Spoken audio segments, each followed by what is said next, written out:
बृहस्पतिवार व्रत कथा। भारतवर्ष में एक प्रतापी और दानी राजा राज्य करता था।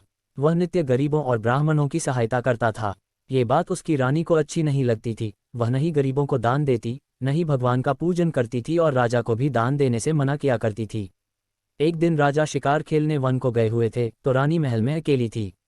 उसी समय बृहस्पति देव साधु वेश में राजा के महल में भिक्षा के लिए गए और भिक्षा मांगी। रानी ने भिक्षा देने से इनकार किया और कहा, हे साधु महाराज, मैं तो दान पुण्य से तंग आ गई हूँ। मेरा पति सारा धन लुटाते रहते हैं। मेरी इच्छा है कि हमारा धन नष्ट हो जाए, फिर न रहेगा बांस न बजेगी बांसुरी। साधु ने कहा, देवी तुम तो बड़ी विचित्र हो। धन संतान तो सभी चाहते हैं, पुत्र और लक्ष्मी तो पापी के घर भी होने चाहिए। यदि तुम्हारे पास अधिक धन है तो भूखों को भोजन दो, प्यासों के लिए प्याऊ बनवाओ, मुसाफिरों के लिए धर्मशालाएं खुलवाओ। जो निर्धन अपनी कुंवारी कन्याओं का विवाह नहीं कर सकते उनका विवाह करा दो। ऐसे और कई काम हैं जिनके करने से तुम्हारा यश लोक परलोक में फैलेगा। परंतु रानी पर उपदेश का कोई प्रभाव न पड़ा। वह बोली, महाराज आप मुझे कुछ न समझाएं। मैं ऐसा धन नहीं चाहती जो हर जगह बांटती फिरूं। साधु ने उत्तर दिया, यदि तुम्हारी ऐसी इच्छा है तो तथास्तु। तुम ऐसा करना कि बृहस्पतिवार को घर लीपकर पीली मिट्टी से अपना सिर धोकर स्नान करना, भट्टी चढ़ाकर कपड़े धोना। ऐसा करने से आपका सारा धन नष्ट हो जाएगा। इतना कहकर वह साधु महाराज वहां से आलोप हो गए। साधु के अनुसार कई बातों को पूरा करते हुए रानी को केवल 3 बृहस्पतिवार ही बीते थे कि उसकी समस्त धन संपत्ति नष्ट हो गई। भोजन के लिए राजा का परिवार तरसने लगा। तब एक दिन राजा ने रानी से बोला कि हे रानी, तुम यहीं रहो, मैं दूसरे देश को जाता हूँ, क्योंकि यहाँ पर सभी लोग मुझे जानते हैं, इसलिए मैं कोई छोटा कार्य नहीं कर सकता। ऐसा कहकर राजा परदेश चला गया। वहां वह जंगल से लकड़ी काट कर लाता और शहर में बेचता। इस तरह वह अपना जीवन व्यतीत करने लगा। इधर राजा के परदेश जाते ही रानी और दासी दुखी रहने लगी।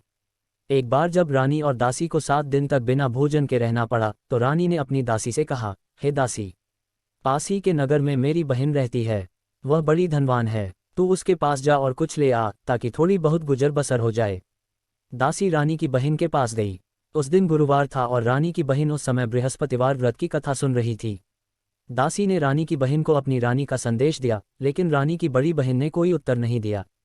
जब दासी को रानी की बहन से कोई उत्तर नहीं मिला तो वह बहुत दुखी हुई और उसे क्रोध भी आया। दासी ने वापस आकर रानी को सारी बात बता दी। सुनकर रानी ने अपने भाग्य को कोसा। उधर रानी की बहन ने सोचा कि मेरी बहन की दासी आई थी, परंतु मैं उससे नहीं बोली, इससे वह बहुत दुखी हुई होगी। कथा सुनकर और पूजन समाप्त करके वह अपनी बहन के घर आई और कहने लगी, हे बहन, मैं बृहस्पतिवार का व्रत कर रही थी। तुम्हारी दासी मेरे घर आई थी, परंतु जब तक कथा होती है तब तक न तो उठते हैं और न ही बोलते हैं, इसलिए मैं नहीं बोली। कहो दासी क्यों गई थी? रानी बोली, बहन तुमसे क्या छिपाऊं, हमारे घर में खाने तक को अनाज नहीं था।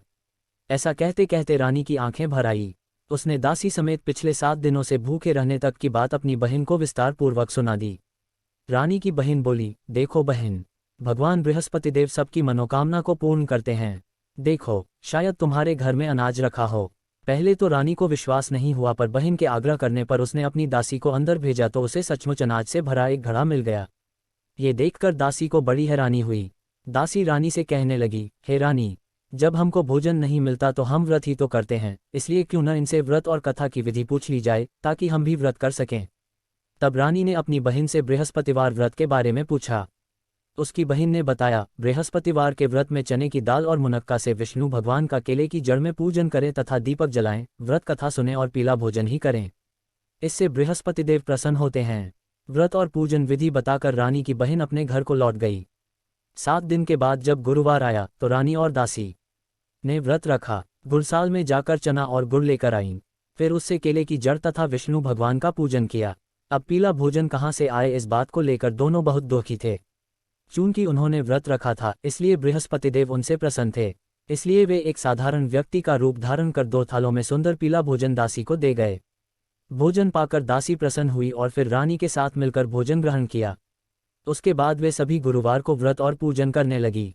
बृहस्पति भगवान की कृपा से उनके पास फिर से धन संपत्ति आ गई, परंतु रानी फिर से पहले की तरह आलस्य करने लगी। तब दासी बोली, देखो रानी, तुम पहले भी इस प्रकार आलस्य करती थी, तुम्हें धन रखने में कष्ट होता था, इस कारण सभी धन नष्ट हो गया, और अब जब भगवान बृहस्पति की कृपा से धन मिला है तो तुम्हें फिर से आलस्य होता है।